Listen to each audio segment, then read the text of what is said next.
मान्सूनचा प्रवास पूर्णतः रखडलाय। 10 जूनपर्यंत पाऊस थांबणार आहे। पेरणी आणि लागवडीची घाई करू नका, कृषी विभागाने शेतकऱ्यांना हे महत्त्वाचं आवाहन केलंय। एकंदरीत आपण पाहतोय शेतकऱ्यांसाठी बातमी निश्चितच महत्त्वाची आहे। मान्सूनचा प्रवास पूर्णतः रखडलेला आहे।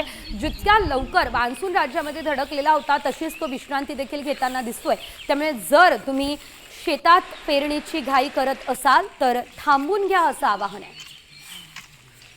या संदर्भात अधिकची अपडेट आमचे प्रतिनिधी गिरीश कांबळे यांच्याकडून घेऊया। तर गिरीश, आपण पाहतोय 26 तारखेलाच मान्सून यंदा दाखल झाला, मात्र त्यानंतर मान्सूनचा काही थांग पत्ता नाहीये, मान्सून रखडलाय। काय अपडेट या संदर्भात?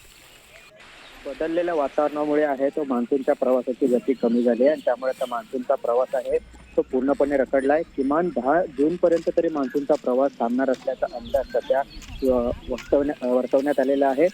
ज्यामुळे या दरम्यान केवळ पश्चिम किनारपट्टी आणि राज्यात काही भागात हलका पाऊस पडण्याचा अंदाज व्यक्त करण्यात आला आहे। तर दुसरीकडे शेतकऱ्यांसाठी देखील काही सूचना करण्यात आलेल्या आहेत। राज्यातील बहुतांश भाग आहेत ते कोरडे हवामान अपेक्षित असल्याचा अंदाज आहे, ज्यामुळे कमाल तापमानात वाढ होईल। विदर्भात देखील 40 अंशापर्यंत कमाल तापमान राहण्याची शक्यता वर्तवण्यात आली आहे। याशिवाय मराठवाडा असेल, खानदेशात आहे, कमाल तापमान हे 35 ते 40 अंशामध्ये राहील आणि या कोरड्या हवामानाचा वाईट परिणाम पेरणी आणि लागवडीवर पडण्याची शक्यता आहे।